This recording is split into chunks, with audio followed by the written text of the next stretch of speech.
You know, last week I reviewed one of Yargo's smaller panels. It's the 100-watt foldable one that I had up on the hood of my vehicle. Today, we're taking a look at one of their solid panels that's a little bit larger, same output, but still lightweight and easy to carry. Today, we're looking at the Yargo YP100 100-watt solar panel. Let's check it out.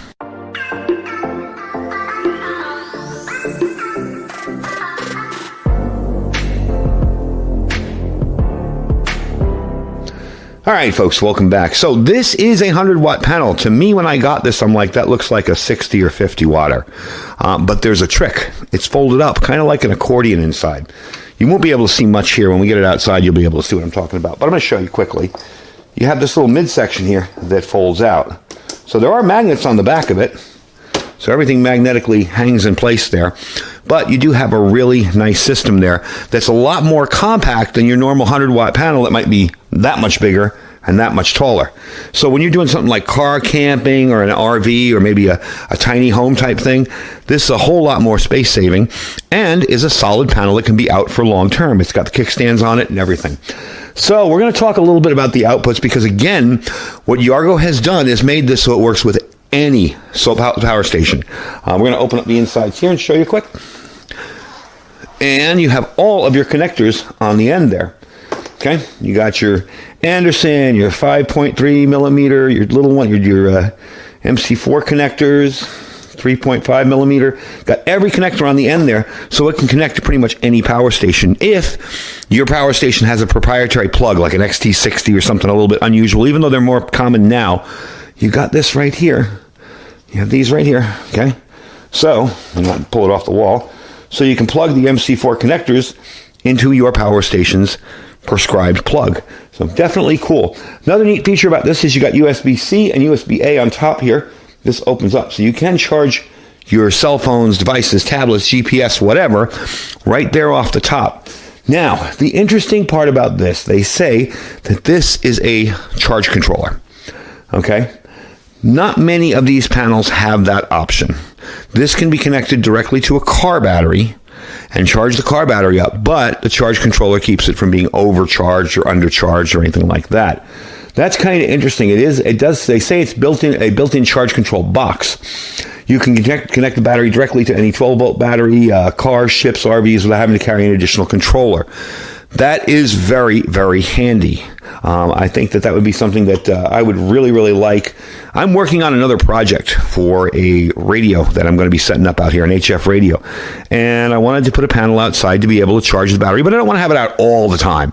Just when battery gets low. Not having to invest in another charge controller is going to save me some money and some aggravation and some setup. I literally throw this thing out there, run it through the window, charge the battery, disconnect it when it's done. Can't beat that. So that's pretty darn cool. These are monocrystalline solar cells. They have a nice conversion rate on them, about 23%. So they generate more energy and perform better than conventional panels in strong sunlight. We are going to put these outside and test them out. They are ETFE laminated solar cells. They are weather resistant. A lot more durability in the rain and wet. Now, this is not something you want to put out in pouring rain. But morning mist, morning dew, stuff like that, a little light drizzle, no problem. They are IP65 water resistant, so that will protect you from some water. It is very light. It's 8 pounds. It's grab and go on the top there. Basically set up means you just open it up, put the kickstand legs down, and that's it. So you're going to have a USB QC3 connector, a Type-C output, and that's designed for your smartphones, GPS, digital cameras, whatever. So it's really compatible with a lot of the stuff you want to do. Plus, it will be able to charge up all of your stuff while you're out there.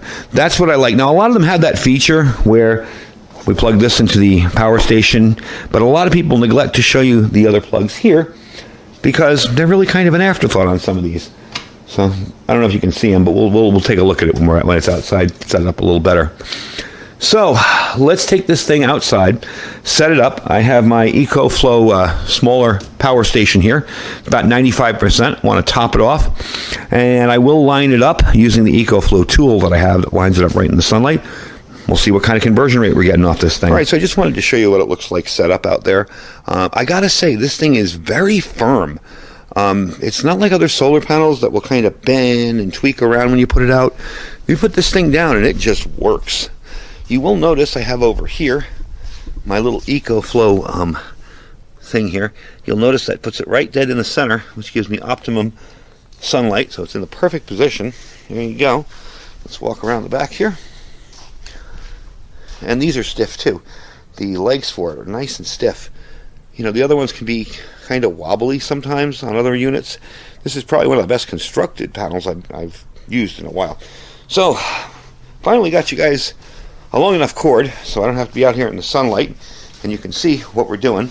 So we're going to plug that in there. It's an XT60 connector. We're going to plug it into that EcoFlow generator and see what we can get for power. All right, so we're starting off good at 74 watts. I got some lens flare on there. I don't know why.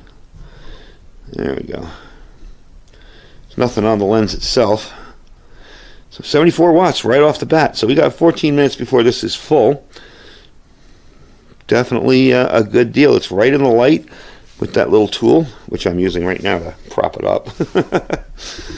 So I'm definitely impressed with it. Starting off right off the bat, doing really, really well. All right, let's give it its little time here to run. I'll show you what's going on out here. Running out there to the solar panel. And I did finally pick up a cable that's long enough, so it's very nice to be able to have this indoors and be able to see it once and for all and not have it all blurred and having to cover it and everything. So definitely cool. All right, let's give it its time and see if we can get this thing charged up. All right, doing good. 97%, 73 watts coming in. Doing good. 10 minutes left, and that's it. All right, so in about 5 minutes, I don't know why it kept saying 10 minutes till finished. In about 5 minutes, it was all done, all charged up, and we were at 100% again. So I'm really liking this panel. It definitely seems to be doing its job, just like the smaller fold-up version, and I will show you where that one is as well. I will leave a link down below to both of them if you are interested. I think for a more permanent installation, I would go something like that. And for more of emergency everyday carry, maybe in your vehicle, one of these. They're both 100-watt panels. Both got about 70 or so watts off them. You know, again, the other one you kind of have to lay down on the floor, and this one you can actually prop up. I was able to use my tool on it and get a perfect angle for the sun. So I'm definitely pleased with it.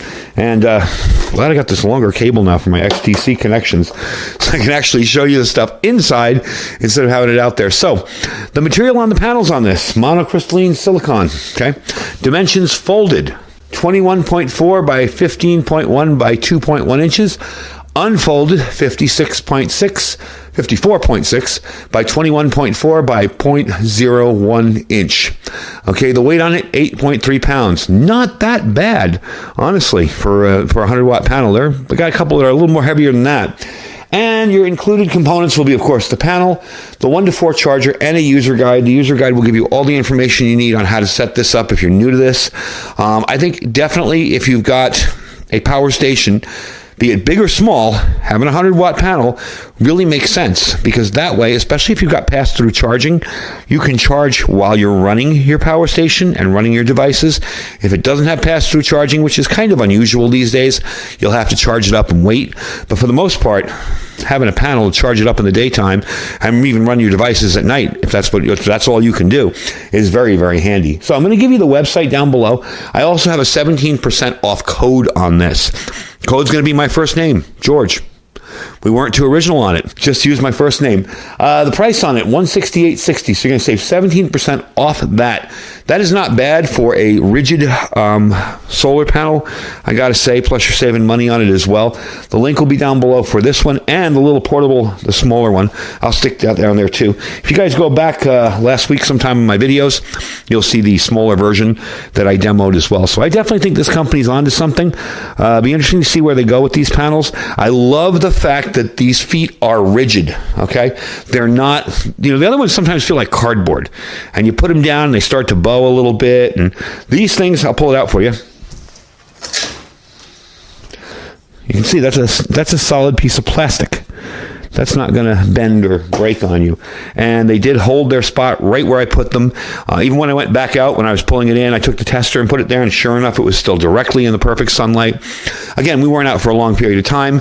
You're going to need to move your panels with the sunlight, and that's why I say to get one of those little testers. But definitely a cool little item. So link for this and the other one will be down below if you're interested in them. Check them out. You can use my code on both of them. Save 17%. Code word is George, my name, and you will see them down below. Don't forget to check check out all our other links as well. We have our Amazon affiliate store. This won't be in my store. This is on Yargo's website. So check that out as well. If there's nothing in the store you like, just go there, shop as you normally would. And we do appreciate when you do that. We have our freeze-dried wholesaler link. He is getting himself back from the run you guys did on him last month. He's definitely stocking back up. They are expanding. They're going to be ready for the next wave. So if you see stuff on there that you want to pick up, I would suggest doing it as you see it. Okay, as stuff comes in, stuff comes back into stock, pick it up, get it, and have it on your way. You can use my link and you will save 15% just for using my link. You won't see any discounts at first. You'll add the stuff to your cart. When you go to checkout, there will be the discount for Iridium 242. There are no codes. Just click the link, shop as you normally would, and you will get your discount at the end. We have our My Patriot Supply link. You can save $200 off a 3-month kit, as well as get $200 worth of free survival gear for every 3-month kit you buy.